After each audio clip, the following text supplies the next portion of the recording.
So we are going to continue from where we stopped. In the last tutorial, we actually was able to display the forgot password form here. Now if I enter an email and submit, nothing actually happens. So we are going to create the functionality to allow the user to enter his email, submit, and then receive a forgot password email. This is exactly what we want to do in this step. It will take some steps, but we are going to complete it.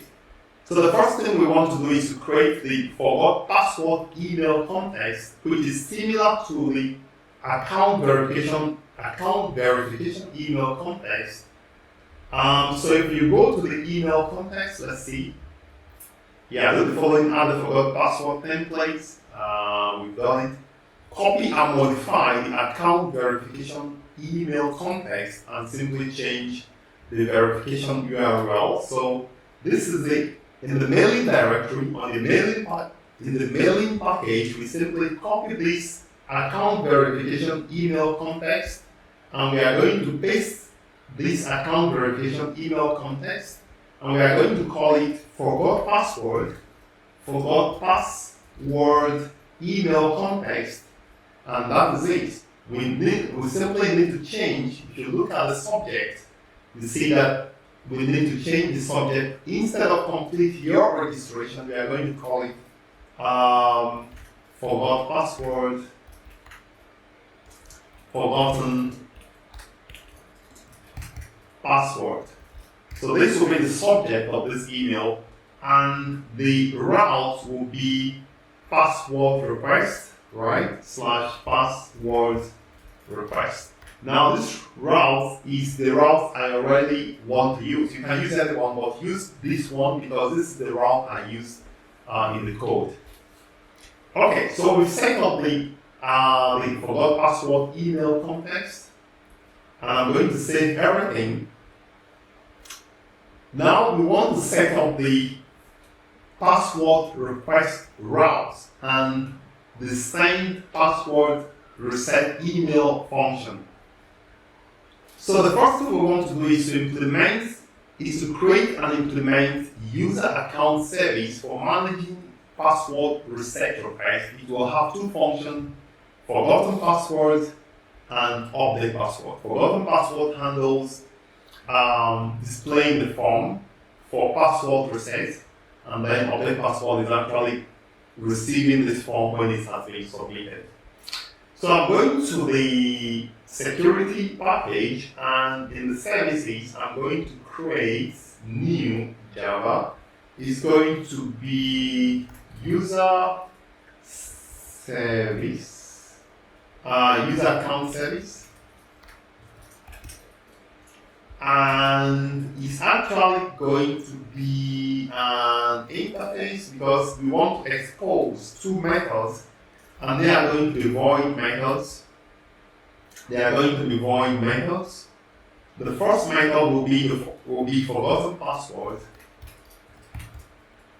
Forgotten password is going to take a string, email, not username, and it's going to be able to throw an exception when this user does not exist. Unknown identifier exception. You can see the name says unknown identifier exception is actually unknown, so I'm going to change the name. So we need another void function that updates the password, and it's going to take the password and the secure token. So final string password and final string token. We should be able to throw invalid token and also an unknown identifier exception. So it's going to throw invalid token exception and unknown identifier exception. It's unknown identifier exception. So these are the two methods. The error is coming because I have a typo somewhere in this exception. So this is actually unknown, not uncomb. So if I go to refactor and I rename it to unknown, right? Unknown. we have created the interface. We now want to implement this interface. For now, we want to focus on the forgotten password to be able to send an email to the user. So let's keep this one for now, because if we don't comment it out, it's going to force us to try to implement it. Forgotten password, yes. So let's now create a class that implements this user account service. So I'm going to call it default user account service. Default user account service. And this will implement our user account service, right? And it's going to force us to implement the methods forgotten password. Now, this method forgotten password is a method that will raise an email to the user. So we need a function to actually send an email, right? So this function here sends a request email and takes the user details. We'll handle creating the secure token, building the verification URL, and sending the user email after creating the email context. So this is the function for sending an email. So I'm going to put it here. So 1 second, forgotten password, email context, messaging. Now we need to just import all this. We need the secure token service wired in here as auto wires private secure token service,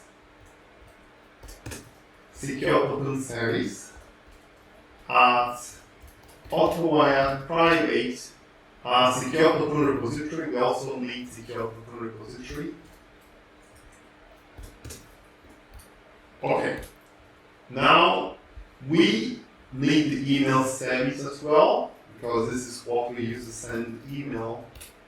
Private email service, and we need the base URL. The base URL is defined in our properties file. So I'm going to take the value. I'm going to take the value of the base URL from the properties file. So it's going to be private string base URL, and it's going to be coming from, the value will be coming from, if I still remember how to specify, value coming from the properties file.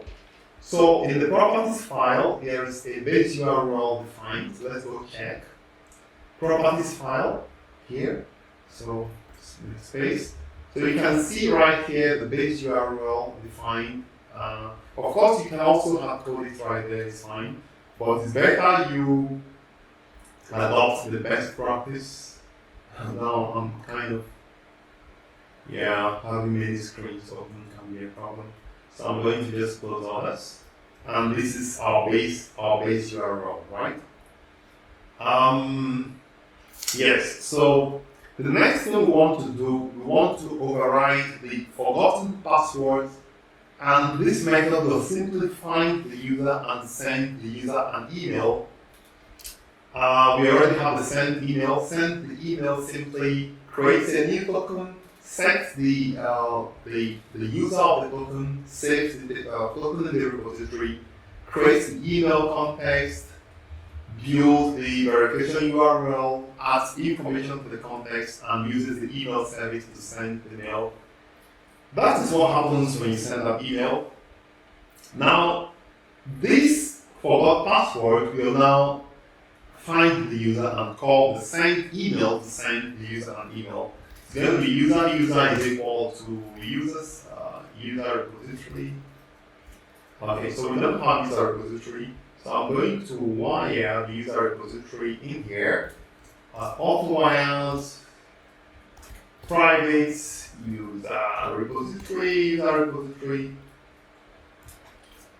and it's going to be user repository defined by email, right? And we are going to send the email to the user, send to set email user. Alright, so this completes this part. So we now want to write the controller methods that contains the routes for handling the password request, right? So what we are saying is let's go back here. When you click on submit after you enter your email, it should go to password request routes. Let's go back to password request routes. And what this password request route will do is going to simply call the, it's going to simply call the service forgotten password with the email, and what happens is that forgotten password function will send the email exactly as we mentioned. And of course, to send, if there's an error that occurs, the email does not exist, it's going to send this error message. Then we are going to put a message to the screen that says email has been sent. So I'm going to take this. Now, we don't have a password reset controller. Let's see. We need a controller for handling password resets. Password reset requests. So I'm going to call it password reset controller. And this will be a controller, of course, a controller. And it's going to contain this method, right? So, I forgot something. Okay, no problem. Let's just keep moving. So I'm going to import this unknown. This is unknown. Actually, this is not customer account. I actually got some part of this idea from a friend. This is why you have customer account service. It's actually user account service. So we are going to wire it in. Auto wires user account service. No, it's going to be private. User account service. So we need to annotate that service with a service annotation so that we could not auto wire but a service annotation because it's a service. Okay. Unknown identifier exception. This is fine. We also need a message source. So message source contains pieces of messages you want to send to the user. And the library or the classes available in Spring for handling messages. So first we need to private message source.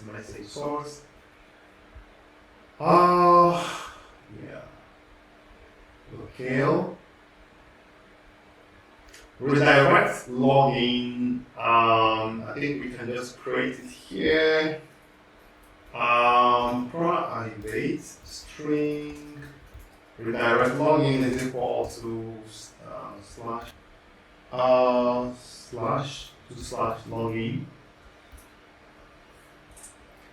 Okay, so now we have redirect login after you have entered your email and the system sends you an email.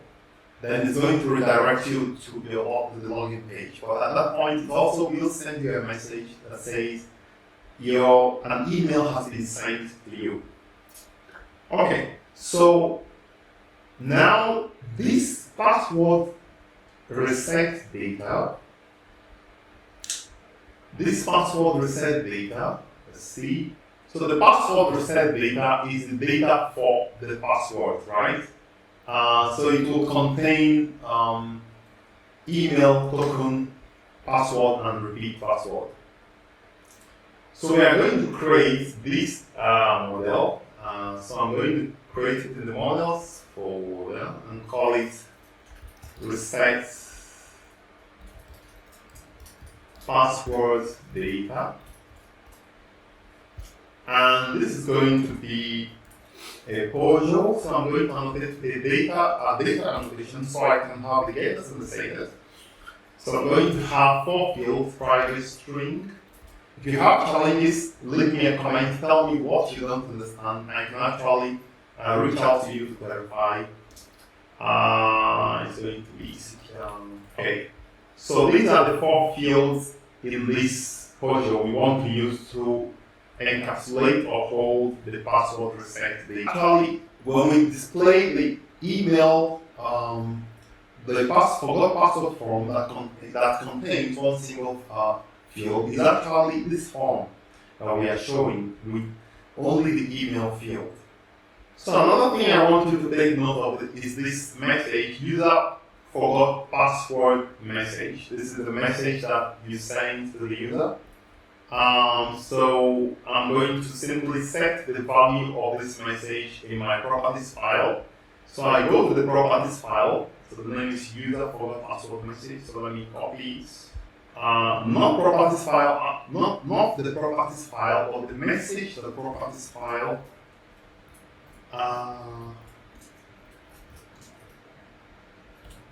An email has been sent to your mailbox with the link to reset your password. Okay, so this is the message that goes to hold on, so this is for the password. Yes, an email has been sent to your mailbox. So where are we? So once we have this forgotten password, is sent the email, finds the user sent him the email, and then we want to display send this message to the UI. Alright, so the next thing we want to do